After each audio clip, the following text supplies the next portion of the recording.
Hello guys, welcome back to our YouTube channel. I hope आप सभी अच्छे होंगे। मैं भी अच्छा हूँ।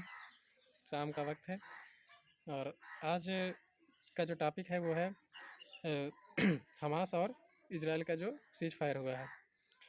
दोस्तों, करीब 12 दिन से चला आ रहा युद्ध 12 दिन बाद जो है वो युद्ध विराम में कन्वर्ट हुआ है। इस युद्ध में एक तरफ थी इजराइल और एक तरफ थी हमास।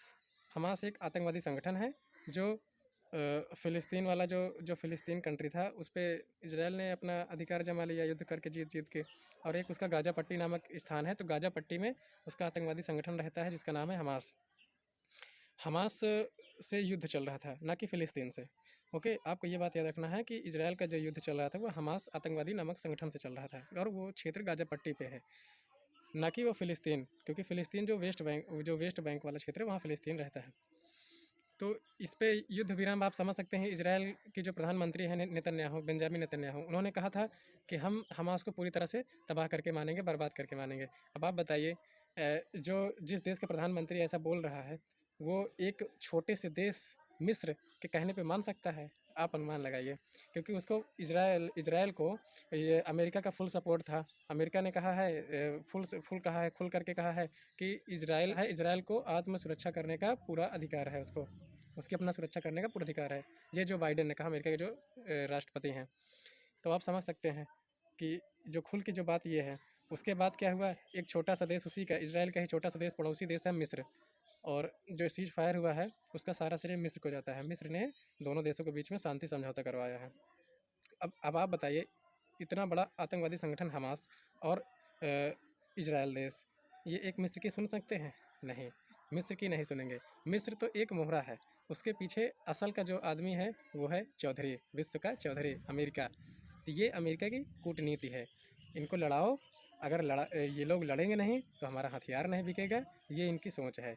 अमेरिका और रसिया, चाइना, इन लोगों की यही सोच है कि देशों को आपस में भिड़ाते रहो। और ब्रिटेन भी है इस पर कि देशों को आपस में भिड़ाते रहो और ये लड़ते रहें और हमारा गोला बारूद हथियार बिकता रहे। वरना अगर ये बताइए, अगर दो देश लड़ेंगे नहीं तो इनका गोला बारूद हथियार बिकेगा कौन? कौन खरीदेगा? कहाँ उसका यूज होगा? इसी तरह होगा ना। इसी वजह से ये उसको रसिया जो है वो इजराइल क्या सॉरी अमेरिका जो है इजराइल को बार बार कह रहा था कि उसको अपनी सुरक्षा करने का पूरा अधिकार है इजराइल को। तो ऐसा बोल रहा था। अब इससे क्या होगा? इससे यूएसए का, अमेरिका का बिकेगा गोला बारूद हथियार बिकेगा। और यूएसए की ज़्यादा से ज़्यादा अर्थव्यवस्था इजराइल पे टिकी हुई है। तो इसलिए वो उसका खुल के सपोर्ट कर रहा था। क्योंकि इनको क्या है, इनको तो अपना गोला बारूद हथियार बेचना है ना। इनको तो अपने धंधे से मतलब है। यहाँ कोई मरे, कोई जिए, बच्चे मरे, औरतें मरे, उससे क्या मतलब है इन लोगों को? ये तो इनको तो अपना व्यापार करना है। तो ये सब है। अब इन्होंने मोहरा बनाया मिस्र नामक, क्योंकि वो पड़ोसी कंट्री है, मिस्र को ये मोहरा बनाए और उसने जो है शांति समझौता करा दिया। तो करीब 12 दिन जो चला भीषण युद्ध, वो जा करके अब जो है शांत हुआ है, यानी सीज फायर हुआ है। और इसमें करीब 250 लोग मर गए हैं। 250 लोग के समथिंग मरे हैं और भारी हानि हुई है, काफ़ी, बहुत ज़्यादा। अब युद्ध होता है तो आप समझ सकते हैं, युद्ध होगा तो हानि तो होगी ही। तो असल का ये कारण था, सीज फायर का असली जो मेन कारण है वो मैंने आपको कम शब्दों में समझा दिया है। चलिए, अंत में यही कहूँगा, महिलाओं, बच्चों, सैनिकों, अन्नदाताओं का सम्मान करना, यह देश की जान है, देश की शान है। जय हिंद दोस्तों, थैंक यू।